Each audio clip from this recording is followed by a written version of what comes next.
Assalamualaikum warahmatullahi wabarakatuh. Apa kabar rekan-rekan mahasiswa? Semoga dalam keadaan sehat walafiat. Hari ini merupakan pertemuan ketiga untuk mata kuliah manajemen produksi dan operasi semester 3 D3 Agribisnis. Hari ini kita akan membahas mengenai factory planning, penentuan lokasi suatu pabrik dan bangunan pabrik. Ya. Nah, sebelumnya kita akan membahas di dalam kita ingin membuat sebuah pabrik atau perusahaan, kita harus memiliki perencanaan pabrik atau factory planning. Ini merupakan langkah awal sebelum kita membuat pabrik atau perusahaan ya. Tentunya apa saja sih yang harusnya dibuat dari factory planning ini? Yang pertama itu penentuan lokasi pabriknya itu di mana. Hari ini kita akan bahas ini. Kemudian perencanaan bangunan pabrik. Yang ketiga itu penyusunan alat peralatan pabriknya bagaimana.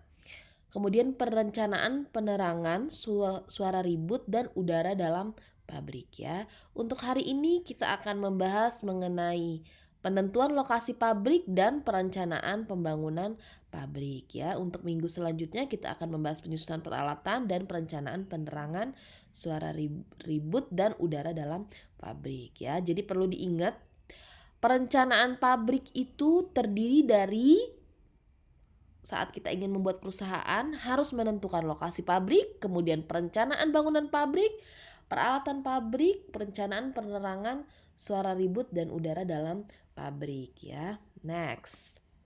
Nah, yang pertama itu penentuan lokasi pabrik. Nah, lokasi itu penting bagi perusahaan karena akan mempengaruhi kedudukan perusahaan dalam persaingan dan menentukan keberlangsungan hidup perusahaan tersebut. Nah, sebelum memulai operasi produksi perusahaan harus menentukan terlebih dahulu di mana perusahaan tersebut. Nah, faktor-faktor yang mempengaruhinya itu dalam penentuan lokasi pabrik itu ada yang disebut sebagai faktor primer, ya, ada yang disebut sebagai faktor sekunder. Nah, kalau faktor primer, namanya primer, pasti mempengaruhi tujuan utama dari perusahaan. Oke, kita bahas satu-satu. Faktor primer itu apa? Faktor sekunder itu apa? Ya. Nah, faktor primer yang dilihat dari faktor primer itu terkait dengan letak dari pasar perusahaan itu bagaimana, kemudian letak dari sumber bahan mentah itu bagaimana, fasilitas pengangkutan itu bagaimana, pembangkit tenaga listrik itu bagaimana ya. Kalau semakin dekat dengan pasar pabriknya berarti biaya angkutnya semakin murah ya, fasilitas. Kemudian letak dari sumber bahan mentah, ya jangan terlalu jauh-jauh karena kalau semakin jauh dari pusat bahan mentah akibatnya apa? Biaya yang dikeluarkan semakin mahal. Kemudian fasilitas pengangkutan terkait dengan jalannya bagaimana. Apakah kalau jalannya susah, tentu akan menambah apa? Menambah kos juga kan terkait dengan bensin dan sebagainya ya. Nah, kemudian pembangkit tenaga listrik ya. Kalau misalnya listriknya bagaimana? Stabil atau tidak? Kalau nggak stabil nanti yang ada mati-mati lampu, akibatnya apa? Rugi bahan bakunya ya, segala macam, menimbulkan kos yang tinggi ya. Kemudian faktor sekunder. Kalau sekunder, apa yang harus dipertimbangkan dalam alokasi pabrik? Nah, yang sekunder itu yang keduanya atau di luar dari kebutuhan yang pokoknya ya. Rencana masa depan ya. Kemudian biaya tanah dan bangunan. Kemungkinan perluasan. Nah, pastinya kalau kita mau berusaha menambah perluasan pabrik, itu bagaimana bangunannya, misalnya perluasan diversifikasi produk. Nah, pabriknya gimana, bisa nggak, memungkinkan nggak untuk pengolahan dari produk itu. Kemudian fasilitas jasa perbaikan pabriknya bagaimana, kemudian fasilitas pembelajaran lembaga keuangan, persediaan airnya bagaimana, kemudian tingkat pajak dan undang-undang perburuhannya itu bagaimana, karena berpengaruh terhadap apa, UMR-nya bagaimana ya. Kemudian masyarakat daerah sekitar menerima nggak kalau kita buat pabrik di situ. Ya, jangan sampai nanti masyarakat nggak menerima, nanti ribet juga kita sebagai pemiliknya ya. Kemudian iklim dan keadaan tanah ini juga harus diperhatikan, terutama untuk kasus-kasus produk-produk yang di bidang pertanian. Kemudian perumahan dan fasilitas umum lainnya ya. Ini terkait dengan faktor sekundernya ya, rencana masa depan, biaya tanah, kemungkinan perluasan, fasilitas perbaikan pabrik, persediaan air, tingkat pajak masyarakat dan sebagainya. Sementara yang ini, yang 4 ini yang wajib mesti untuk diperhatikan terkait letak pasar, letak sumber bahan mentah, fasilitas pengangkutan dan pembangkit tenaga listrik ya. Jadi perlu diingat, di dalam menentukan lokasi pabrik ada faktor primer dan ada faktor sekunder. Faktor primer itu faktor yang mempengaruhi untuk tujuan pertama seperti lokasi, letak dari pasar, letak dari sumber bahan mentah, fasilitas pengangkutan, pembangkit tenaga listrik ya. Kemudian ada yang disebut sebagai suburban area. Ya, suburban area merupakan daerah pinggiran kota besar atau kota-kota kecil yang berada dekat dengan kota besar. Seperti daerah yang terdapat di Jakarta Bogor, Jakarta Bekasi, Jakarta Tangerang. Nah, contohnya itu kota-kota yang berada dekat dengan kota besar. Kalau Jakarta Bogor kan Bogor dekat dengan Jakarta. Kemudian Jakarta Bekasi dekat dengan Jakarta. Kota besarnya Jakarta. Kemudian Jakarta Tangerang dekat dengan Jakarta. Nah, daerah ini menjadi incaran pabrik-pabrik baru karena ada kecenderungan perusahaan untuk menempatkan pabriknya di daerah suburban tersebut. Makanya tidak heran kalau misalnya daerah Tangerang itu banyak pabrik, daerah Bekasi itu banyak pabrik karena daerah suburban area, dia dekat dengan pusat kota ya. Keuntungan yang didapat dari penempatan pabrik di kota besar dan kota kecil atau daerah luar kota, yaitu keuntungannya apa? Kalau di daerah kota besar itu kan lebih mahal biasanya tarifnya. Nah, yang pertama, upah buruh lebih murah dibandingkan dengan kota besar. Coba kalian cek nanti berapa upah buruh yang ada di kota Jakarta, di pusat kota Jakarta dan dan di Tangerang atau di Bekasi atau di Lampung dengan Jakarta, mana yang lebih murah? Tentunya yang di luar kota, di luar pusat kota Jakarta ya, biasanya lebih murah. Kemudian letaknya relatif dengan pasar dibandingkan daerah-daerah luar kota. Ya, harga tanahnya itu lebih murah ya. Lihat, perbandingkan tanah yang ada di Lampung dan tanah yang ada di Jakarta bagaimana? Lebih murah yang mana? Ya. Kemudian banyak mempunyai hubungan transportasi ke kota-kota besar sebagai pasar untuk barang yang akan dihasilkan. Ini dekat dengan, kalau di Jakarta itu kan dekat, kalau di Tangerang biasanya dekat ke bandara, dekat ke pelabuhan juga ya. Jadi aksesnya itu lebih enak ya. Dekat dengan servis industri yang umumnya banyak terdapat di kota-kota besar ya. Kalau di Tangerang kalau mau servis alat misalnya kantornya di Jakarta bisa dengan cepat ke Jakarta ya. Tidak perlu membangun atau mendirikan pembangkit tenaga listrik power sendiri ya. Karena sudah lumayan ya dekat dengan pusat kota. Tapi harga buruhnya juga gak terlalu mahal kalau di Tangerang itu ya.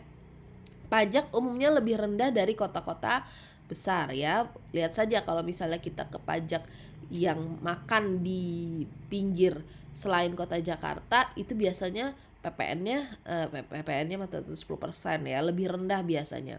Kemudian biaya gedungnya itu lebih rendah ya. Adanya persediaan tenaga kerja yang lebih besar dibandingkan daerah-daerah yang jauh di luar kota. Ya, hanya sedikit waktu dan usaha dikeluarkan untuk pergi dan pulang bekerja. Lihat aja kalau misalnya kita orang Tangerang ke Jakarta itu biasanya menggunakan kereta, dia tidak perlu lagi menggunakan mobil ya, karena macet kalau membawa mobil ya. Jadi kalau naik kereta kan paling 20 menit, paling lama 1 jam. Kalau bawa mobil misalnya bisa lebih dari 1 jam, sehingga biasanya orang-orang Jakarta itu menggunakan angkutan kereta atau busway dan sebagainya, lebih mudah ya. Nah, kemudian sedikitnya pembolosan karena kesempatan kerja di sini kurang ya.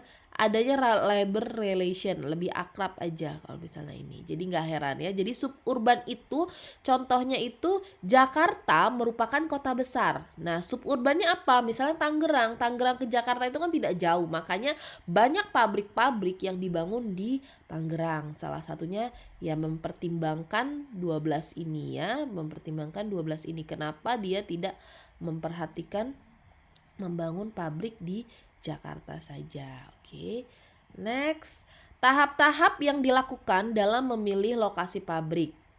Nah, tahap yang pertama melihat kemungkinan daerah mana yang dapat ditentukan sebagai daerah alternatif dengan ketentuan dari pemerintah daerah setempat mengenai daerah mana yang diperkenankan untuk mendirikan pabrik. Tentunya kita kalau membuat pabrik itu harus melihat dulu ketentuan pemerintah. Nah, ya bagaimana terkait UMR-nya, terkait dengan AMDAL-nya dan sebagainya. Kemudian melihat pengalaman orang lain atau pengalaman sendiri dalam menentukan lokasi pabrik. Kita harus melihat dulu pengalaman perusahaan-perusahaan sebelumnya atau perusahaan sejenis dengan kita bagaimana untuk menentukan lokasinya. Karena pengalaman ini juga sangat penting ya. Yang ketiga, mempertimbangkan dan menilai masyarakat daerah yang ada pada tahap kedua telah dipilih untuk daerah lokasi pabrik karena dianggap paling menguntungkan. Nah, jadi kita harus lihat juga masyarakat daerah itu mau menerima atau enggak. Kalau nggak mau menerima, mending nggak usah bangun pabrik di situ. Ya, jadi perlu diingat dalam tahap menentukan pemilihan lokasi pabrik kita harus melihat ketentuan pemerintah, ya, ketentuan pemerintah, kemudian pengalaman orang lain, kemudian masyarakat daerah tersebut mau menerima atau enggak, ya. Kemudian di dalam menentukan lokasi mempunyai 3 metode ya. Yang pertama metode penilaian hasil, yang kedua metode cost comparison, yang ketiga metode economic analysis. Mohon untuk diperhatikan untuk 3 metode ini biasanya sering keluar di ujian atau kuis ya. Metode penilaian hasil values, kita buka yang pertama. Faktor yang dianggap penting di dalam metode penilaian hasil values itu terkait dengan pasar, pengangkutan, bahan baku, tenaga kerja, dan tenaga listrik. Ya, hal-hal ini yang menjadi penting. Nah, misalnya saja penilaian lokasi untuk pabrik tapioka. Misal ada pasar, dilihat dari pengangkutan, bahan baku, tenaga kerja, dan listrik. Karena ini merupakan kriteria dari penilaian hasil value.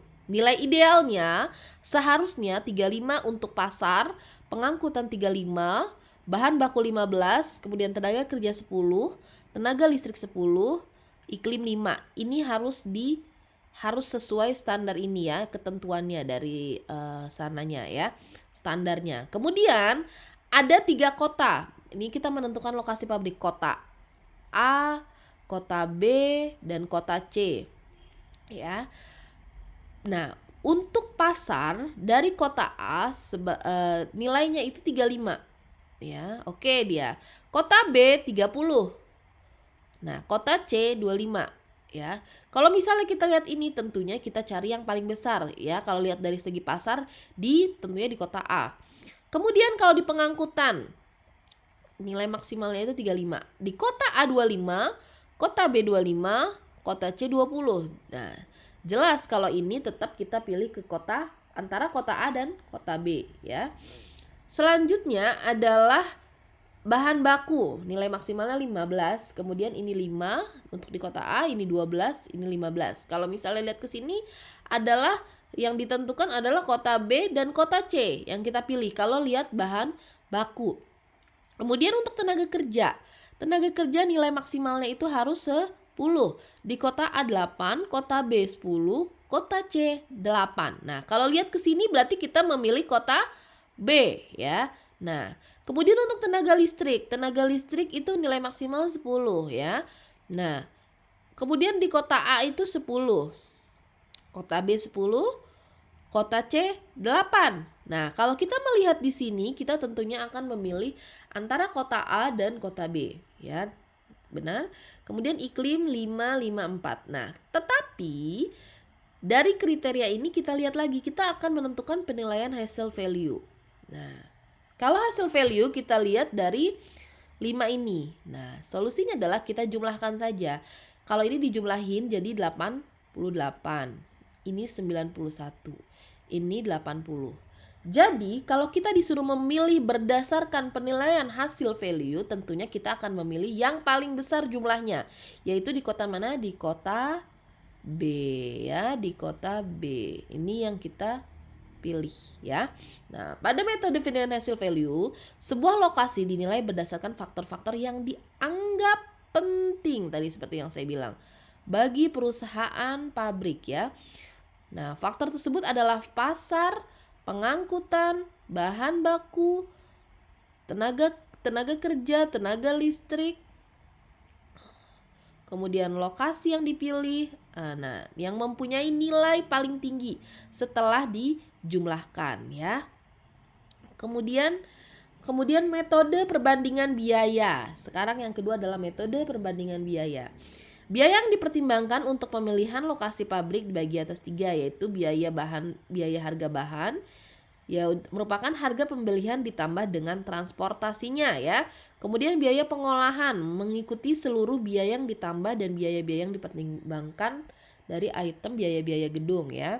Kemudian biaya distribusinya terkait dengan pasar ya. Namanya biaya, berarti ada biaya harga bahan, biaya pengolahan, dan biaya distribusi. Misalnya saja seperti ini. Lokasi yang dipilih. Nah, jenis biayanya ini kota A 50, kota B 40 ya untuk biaya bahan baku, biaya bahan bakar sekian. Kemudian biaya administrasi. Nah, setelah dijumlahkan kota A 126, kota B 119, kota C 141 ya. Setelah dijumlahkan, namanya kita melihat biaya. Di dalam usaha, prinsip dari usaha apa? Menggunakan biaya serendah-rendahnya tapi keuntungannya besar. Jadi kalau metode perbandingan biaya, jumlahnya itu harus yang paling kecil. Jadi yang mana ya? Kota B. Berarti lokasi yang dipilih adalah lokasi yang memiliki biaya terendah, biaya produksi tapioka ya. Ingat, kalau biaya harus biaya yang terendah. Kalau mau biaya tinggi nanti ujung-ujungnya rugi ya. Jadi kita harus memilih biaya yang terendah.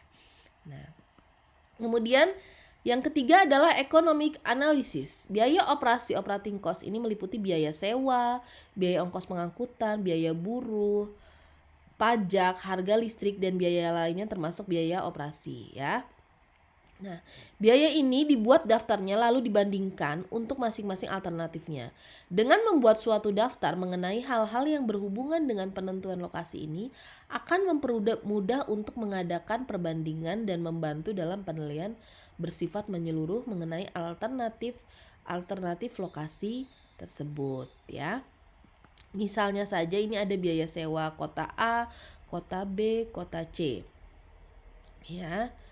Nah, kalau misalnya kita melihat terus kemudian kita juga kalau di dalam economic analysis kita juga harus memperhatikan sikap masyarakat perumahan pegawai, apakah indifference ya.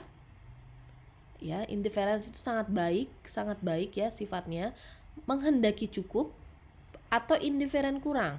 Oke. Kalau kita melihat dari segi biaya, kan tadi saya bilang kalau biayanya aja oke, berarti kalau di sini kita lihatnya milih yang mana? Kalau dari biaya terendah tentunya yang C ya. Tetapi di economic analysis itu nggak bisa. Kenapa? Karena sikap masyarakat atau perumahan pegawai itu kurang terhadap pabrik itu. Sehingga kalau misalnya option kedua yang mana? Nah, kalau yang A oke, indifference-nya sangat baik, tetapi biaya yang dikeluarkan gimana? Cukup besar ya. Ini rugi juga.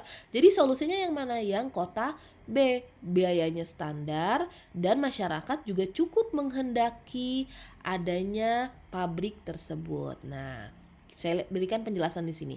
Jika hanya mempertimbangkan biaya operasi, maka lokasi pabrik yang dipilih adalah kota C ya.